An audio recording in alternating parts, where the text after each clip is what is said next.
Everything you knew about loneliness is wrong. Stop thinking that solitude is your enemy. It could be your most powerful ally in your journey to self-discovery and true happiness. Hey, what's up, everyone?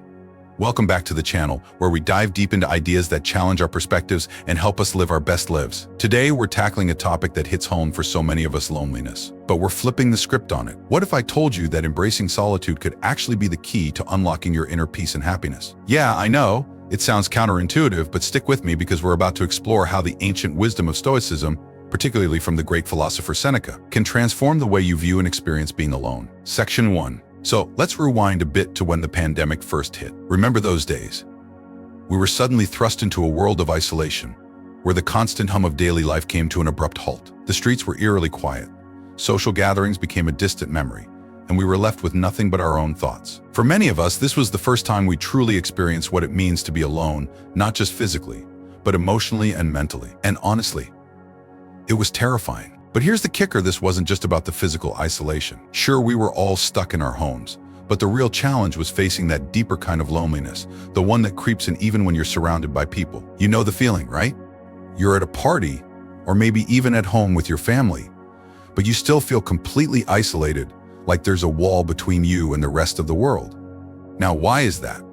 Why, in a world that's more connected than ever, where we can text, call, video chat with anyone at any time, do so many of us still feel so alone? It's a paradox of our time.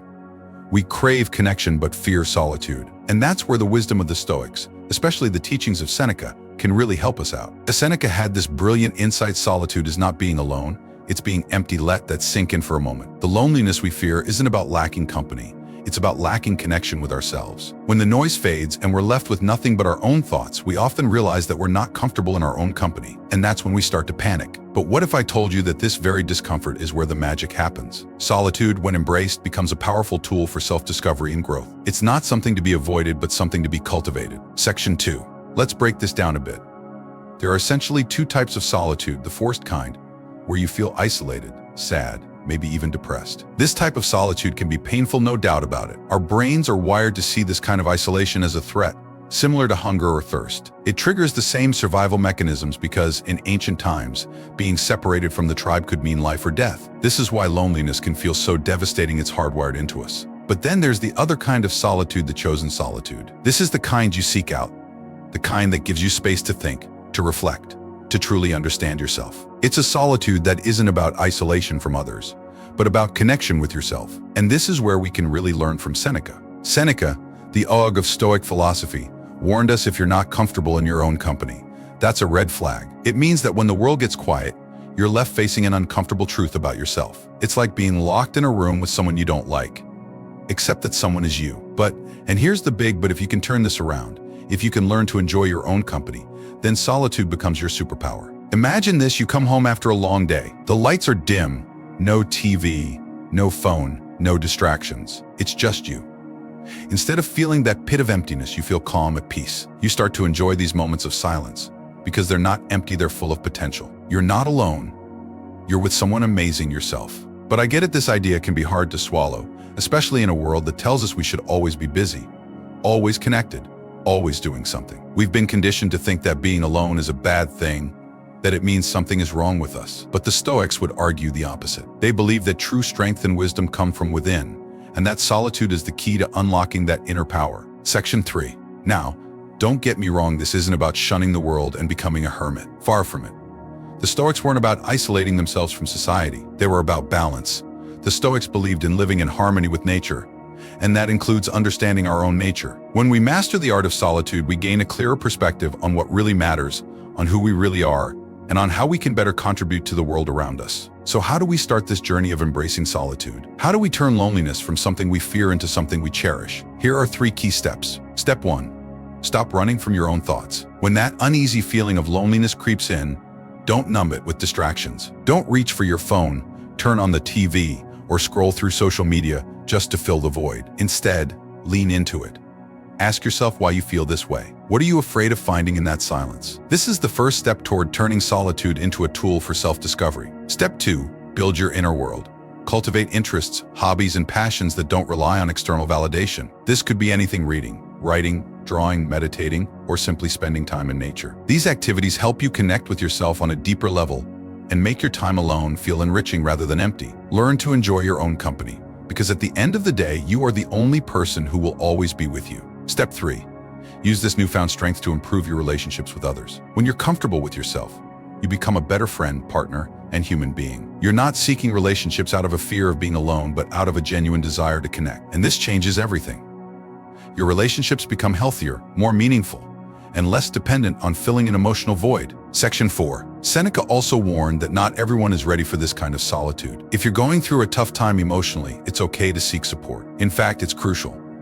But once you've found your balance, solitude can be your sanctuary, a place where you recharge and realign with your true self. In today's world, where we're bombarded with endless distractions, choosing solitude is an act of rebellion. It's a statement that you value your own mind and your own peace above the noise. It's not about isolation, it's about connection, but with the most important person in your life, you. Here's another perspective. Let's talk about fear. The fear of loneliness is one of the most common fears we face. But fear is a tricky thing. It often comes from a place of misunderstanding. We fear what we don't understand, and in this case, we fear solitude because we don't understand its power. We see it as a void, an emptiness, a lack of something. But what if we flipped the script? What if we saw solitude not as an emptiness, but as a space filled with possibility? This fear of being alone often leads us to make choices that don't serve us. We stay in toxic relationships, cling to superficial friendships, or surround ourselves with noise and distractions just to avoid the silence. But these choices only deepen our sense of loneliness because they're not rooted in genuine connection. They're based on fear.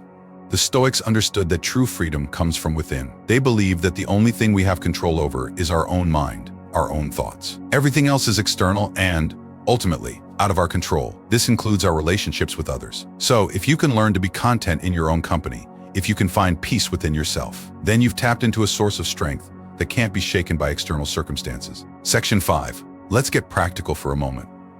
One of the best ways to embrace solitude is through mindfulness practices like meditation. Meditation is, in many ways, the ultimate form of solitude. It's about turning inward, observing your thoughts without judgment, and learning to be present with yourself. When you meditate, you're practicing being alone with your thoughts in a healthy, constructive way. It's not about escaping the world, it's about grounding yourself in the present moment and connecting with your inner self. Another powerful tool is journaling. Writing down your thoughts and feelings can be incredibly therapeutic. It allows you to process your emotions, understand your fears, and explore your inner world. Journaling gives you a safe space to confront your thoughts and, over time, helps you become more comfortable with solitude. And let's not forget the importance of physical solitude. Spending time in nature, away from the hustle and bustle of daily life, can be incredibly rejuvenating.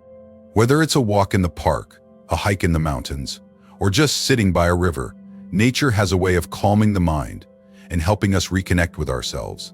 Section 6. But here's the thing, solitude isn't just about the absence of others, it's also about the presence of self. It's about developing a relationship with yourself that is as rich and fulfilling as any relationship you have with others. And this takes time. It takes patience, but the rewards are immense. Imagine a life where you're no longer afraid of being alone. Imagine a life where solitude isn't something to be dreaded, but something to be embraced. When you reach this point, you'll find that your relationships with others also improve. Why? Because you're no longer seeking others to fill a void. Instead, you're choosing to connect with people from a place of wholeness, not neediness. And that changes everything. Let's talk about the concept of mindful solitude. This is a practice where you intentionally set aside time to be alone, not just physically, but mentally and emotionally as well. During this time, you disconnect from external distractions and focus solely on your inner self. This could be through meditation, journaling, or simply sitting in silence. The goal is to become comfortable with your own thoughts and feelings, to explore your inner world without judgment or fear. Mindful solitude is a practice that can lead to profound insights about yourself. It can help you identify patterns in your thinking, understand your emotional triggers, and develop a deeper sense of self-awareness. Over time, this practice can transform your relationship with solitude, turning it from something you fear into something you cherish. So, next time you find yourself alone, don't rush to fill the silence. Embrace it, use it, grow from it. Remember, solitude isn't about being alone, it's about being whole. It's about developing a relationship with yourself that is rich, fulfilling, and empowering. Before we wrap up, I want to challenge you, yes, you watching this video, to take just 5 minutes today to sit in silence. No distractions, no phone, no TV, just you and your thoughts. It might feel uncomfortable at first, but stick with it. This is your first step toward embracing solitude and all the incredible benefits it can bring into your life. And of course, I want to hear from you. Have you ever struggled with loneliness? Or have you found peace in solitude? How do you cope with being alone? Drop a comment below, I read every single one of them. And hey, if you found this video helpful, Give it a thumbs up, subscribe to the channel, and hit that notification bell so you never miss an update. Until next time, stay curious, stay strong, and remember you're never truly alone.